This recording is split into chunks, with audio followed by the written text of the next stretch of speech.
initiation or induction, as the case may be, if you choose to call it, they all mean the same thing. They are one and the same thing. Ibadan called it initiation.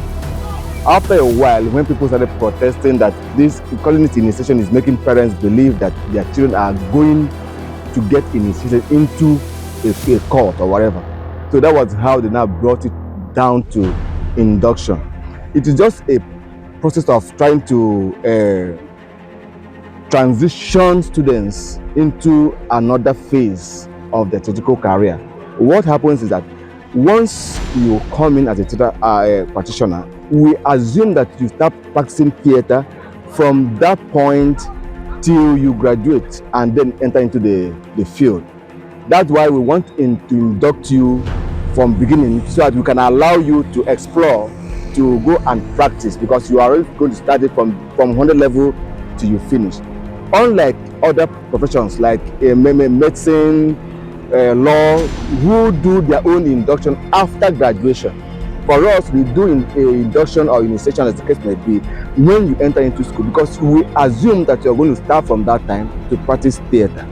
So while you are practicing it, we want you to pass through the rigors of the theater, what you are going to see, what you're going to experience while you're practicing it. So that is the difference of what we are doing compared to what other fields are doing.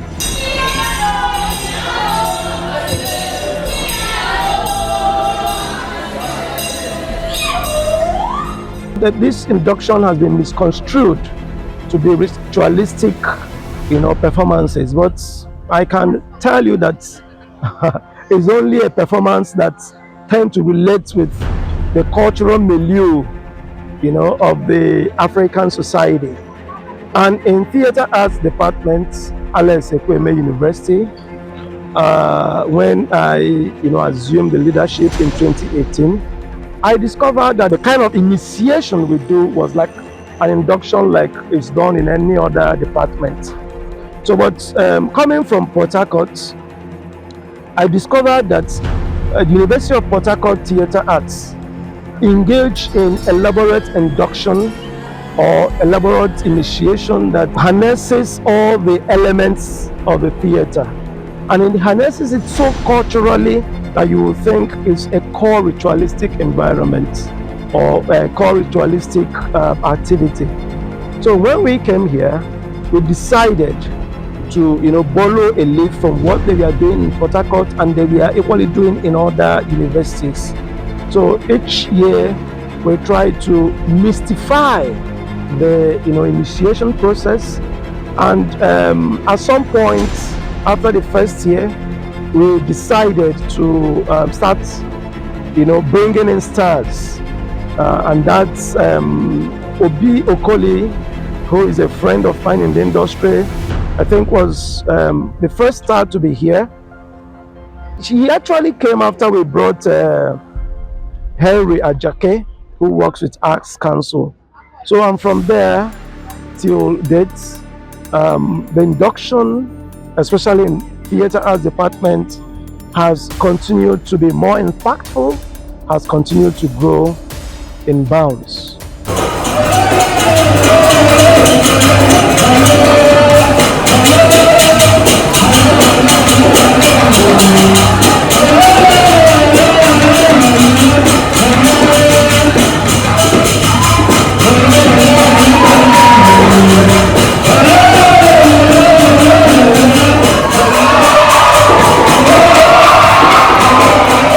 We in AE-FUNAI have, from the beginning, adopted just induction ceremony.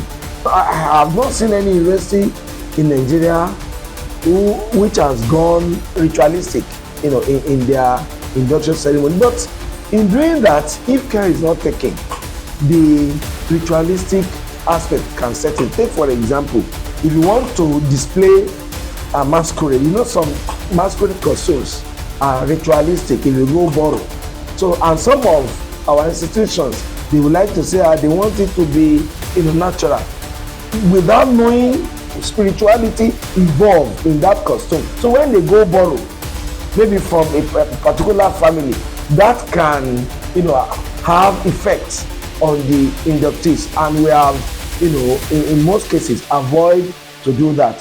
Sometimes you would like to go and get a masquerade costume outside, except those instances where, by way of accident, the spirituality that you are not aware of setting we don't encourage rituals in what we do.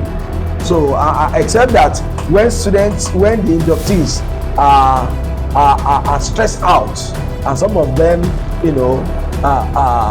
collapse, so to say, or faint in the process, it has no spiritual connotation in it.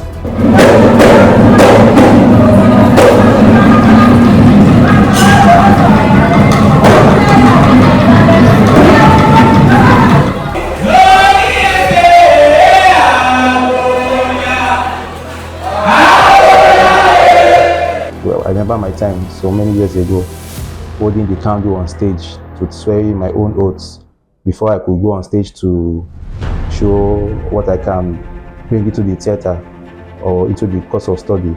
So, of course, it should be preserved. We will be preserving it, and we will continue to preserve it. And of course, it's not just preserving it, like you said, modify. Well, I said this is the 10th induction. We have done 10 several inductions, and each time we conduct an induction ceremony, we modify what we do. The induction ceremony we do today, this year, is different from the one we do next year. It keeps being modified, both in costume, the makeup, the aesthetics, and all elements involved in the induction ceremony. Everything is being modified from time to time. If you watch the other inductions that are taking place in the past in the department, you will see that it varies from each other because we keep stepping it up all the time. So that is how we modify it, so that we don't keep repeating what we do. So I told you before that initially we'll put on the white costume, everybody putting on all whites, walking barefooted with the palm fronts in the mouth, and then the makeup. But over the time it has evolved. You can even see in the videos the students are putting on slippers to at least prevent their feet from burning from the hot sun. So that is modification, and as we modify the ceremony, that is how we modify the entertainment aspect of it also.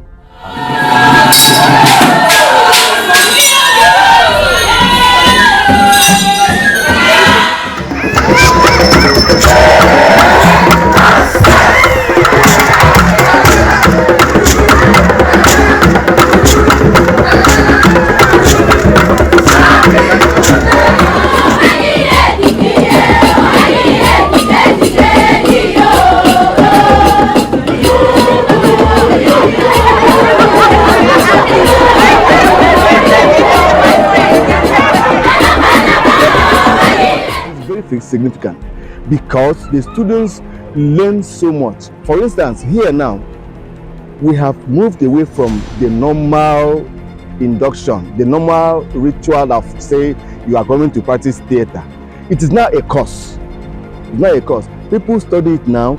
You end up at the end of the day to write an exam on your induction experiences.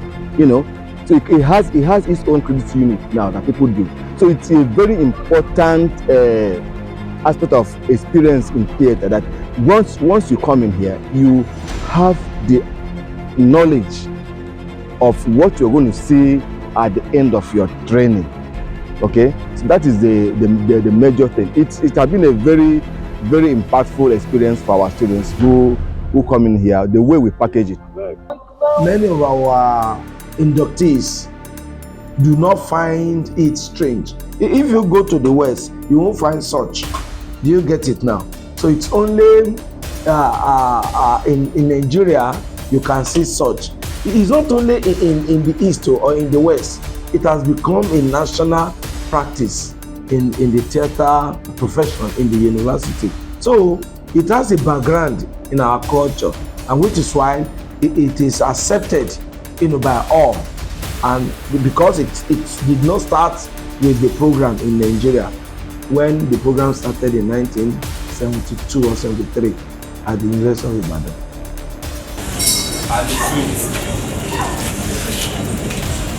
When we say may the road be rough for you, it does not mean that we wish you bad.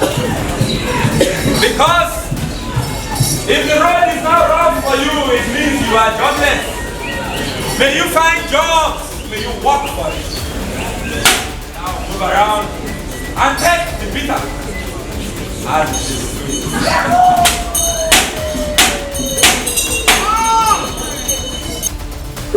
Dr. Charles Okwolu, who, when he was the HOD, was the chairman of the CCMAS committee. So when we got to review our curriculum, so we had to bring in induction as a part of our course, you know. So that was how it became a course of study. And during the period where we are having our inductions, we have always incorporated or brought in some professional, professionals who also pass through theater. Someone like Obi Okoli, you know, Adeze Chibu, you know, and few others, and Henry Ajeke. They have always been, we are always invited them so that the students can also have a first-hand information about what is being done in theatre. These guys are professionals, so when they see them, they are also, you know, enthusiastic of what tomorrow holds, that they can still do well with what they are doing. So I'm an ancestor in the theatre sector. So this day being the 13th of February 2026 is the induction for the award students. So many people think that induction is barbaric, that is fetish, that is a means of initiating students into the occult. I can tell you, and I can beat my chest, that it is a no-no. The things you see here are not just performances. They are not performances to make it look good. So there's nothing like doing it barbaric or so. It's just to make you feel belonging, to make you say an oath that you be of good behavior, and also to make you see reasons that it is not bad. Thank you and God bless you.